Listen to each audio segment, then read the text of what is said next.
Haunted school staff room. GSM public school Nainital का एक बहुत ही फेमस स्कूल था। वहां बहुत ही रेप्यूटेड घर के बच्चे पढ़ते थे। उस स्कूल का पूरे नैनीताल और आसपास वाले एरिया में बहुत नाम था। इसलिए रंजना वहां एज अ टीचर जॉब करना चाहती थी। रंजना साइंस की टीचर थी और वो 6th to 8th क्लास को साइंस पढ़ाया करती थी और वो बहुत वक्त से जीएसएम पब्लिक स्कूल में जॉब ट्राई कर रही थी। फाइनली उसकी जॉब उस रेप्यूटेड स्कूल में लग गई थी। रंजना बहुत खुश थी और वो पूरे मन से अपनी जॉब किया करती थी। स्कूल में एग्जाम्स का टाइम आ गया था और एक दिन रंजना एग्जाम पेपर्स चेक करने के लिए स्कूल के स्टाफ रूम में लेट तक रुकी हुई थी। उसने अपने पेरेंट्स को बताया था कि वो स्कूल से लेट आने वाली थी।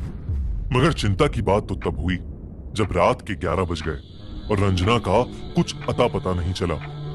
उसके पापा उसे बार बार कॉल कर रहे थे मगर वो फोन ही नहीं उठा रही थी। देखते ही देखते 12 बज गए, फिर 3 बज गए और फिर अगले दिन की सुबह होने को आ गई।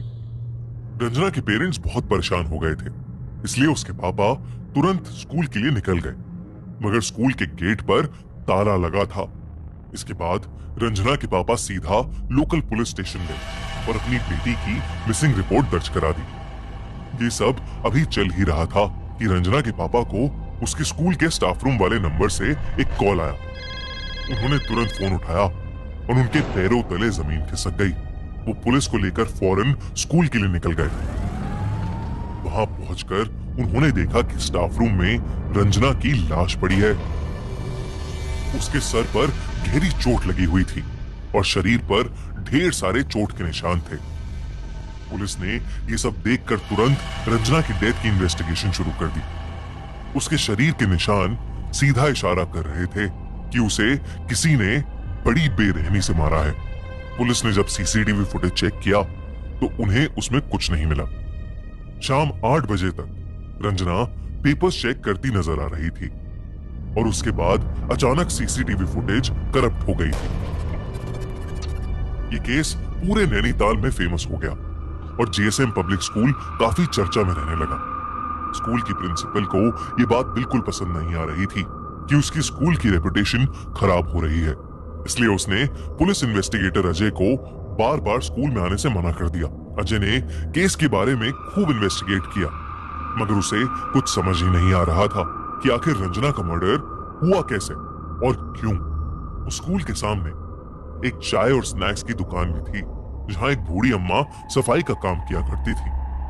एक बार अजय जब वहां पर चाय पी रहा था तो वो बूढ़ी अम्मा अचानक से बोल पड़ी कि उस स्कूल में भूत है और उस भूत ने ही उस टीचर को मारा है। ये सुनकर पहले तो अजय हंस पड़ा लेकिन फिर कुछ देर बाद उसने सोचा कि वो एक बार रात में जाके स्टाफ रूम चेक करके ही क्यों ना आ जाए। इसलिए एक शाम स्कूल बंद होने के बाद अजय गार्ड से स्कूल खुलवाकर चुपचाप स्टाफ रूम में इन्वेस्टिगेट करने चला गया।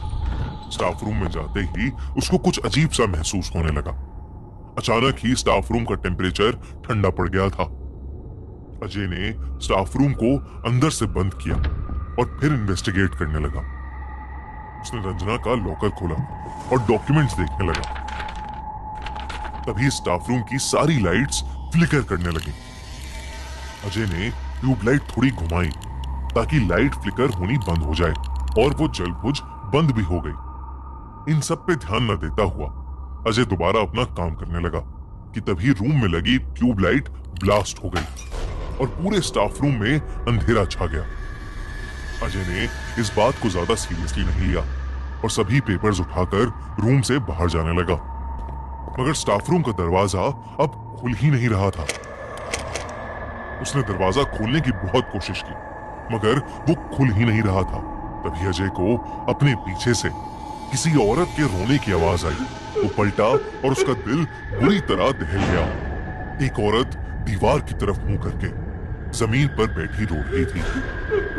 अजय की धड़कनें ये देखकर बहुत तेज हो गई थीं, क्योंकि पूरे स्कूल में उसके अलावा कोई था ही नहीं। वो पूरी जान लगाकर दोबारा दरवाजा खोलने की कोशिश में लग गया मगर अगले ही सेकंड वो बर्फ सा वहीं जम गया। वो धीरे से मुड़ा तो उसने देखा कि वो औरत ठीक उसके पीछे छत से उल्टी लटकी हुई है। जब उसने ध्यान से उसका चेहरा देखा तो उसकी आंखें फटी की फटी रह गईं। वो औरत कोई और नहीं बल्कि रंजना ही थी। उसकी आत्मा उसी स्टाफ रूम में कैद थी। देखते ही देखते रंजना की आत्मा छत से ही फ्लोट करते हुए उसी कोने में चली गई जहां वो बैठकर रो रही थी। उसने जैसे ही रंजना की आंख में आंख मिलाई, रंजना जोर से चिल्लाई और फिर हवा में कहीं गायब हो गई। अजय उस कोने की तरफ गया तो उसने देखा कि स्टाफ रूम की वो दीवार लकड़ी से बनी थी, जबकि बाकी दीवारें सीमेंट से बनी थी। अजय ने तुरंत वो दीवार तोड़ दी। जो उसने वहां देखा वैसा कुछ उसने आज तक कभी नहीं देखा था। उस दीवार के अंदर इंसानी हड्डियां पड़ी थी। उन हड्डियों के ऊपर खून लगा था और पास में ही एक गुड़िया रखी थी जिसके गले पर इंसानी बाल बंधे थे। सबसे चौंका देने वाली बात तो ये थी कि उस गुड़िया के नीचे एक तस्वीर रखी थी। वो तस्वीर किसी और की नहीं बल्कि रंजना की ही थी। किसी ने रंजना को मारने के लिए और उसकी आत्मा को ट्रैप करने के लिए काला जादू किया था। अजय ने तुरंत गार्ड से पता किया कि स्टाफ रूम की लास्ट रेनोवेशन कब की गई थी। तो गार्ड ने उसे बताया कि कुछ हफ्ते पहले ही स्टाफ रूम की दीवारों पर पेंट किया गया था। अजय ने गार्ड से रेनोवेशन कराने वाले ठेकेदार का नंबर लिया और उससे पूछताछ की।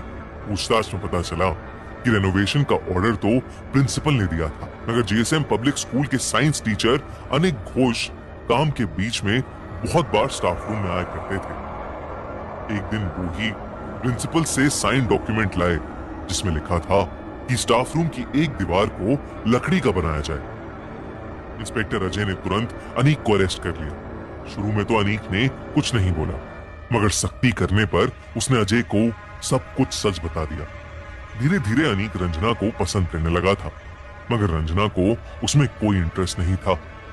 धीरे धीरे अनीक की फीलिंग्स उसके सर पर चढ़ने लगी थी और वो रंजना के पीछे हाथ धोकर पड़ गया था। एक दिन जब उसने देखा कि रंजना किसी दूसरे लड़के से हंस खेल कर बात कर रही है तो अनीक गुस्से से पागल हो गया। जिस दिन रंजना स्कूल में देर तक रुकी थी उस दिन छुट्टी के बाद अनीक भी स्कूल में छुपा बैठा था। वो स्टाफ रूम में गया और रंजना से जबरदस्ती करने लगा।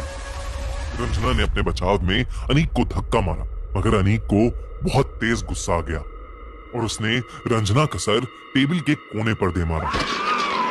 रंजना की वहीं मौत हो गई। इसके बाद अनीक ने उस लकड़ी की दीवार के पीछे कुछ काला जादू करने का सामान छुपा दिया ताकि वो रंजना की आत्मा को वहीं ट्रैप कर सके और जब भी उसका मन चाहे वो उसे जाकर देख सके। अनीक की बड़ी बहन काला जादू करना जानती थी और अनीक ने उसी से ये सब करना सीखा था। अनीक के खिलाफ एक सॉलिड केस बनाया गया और कोर्ट द्वारा उसे उम्र कैद की सजा सुनाई गई। जीएसएम पब्लिक स्कूल के उस स्टाफ रूम को हमेशा के लिए बंद कर दिया गया, मगर आज भी कई स्टूडेंट्स और टीचर्स ये दावा करते हैं कि उस स्टाफ रूम से आज भी किसी औरत के रोने की आवाज आती है।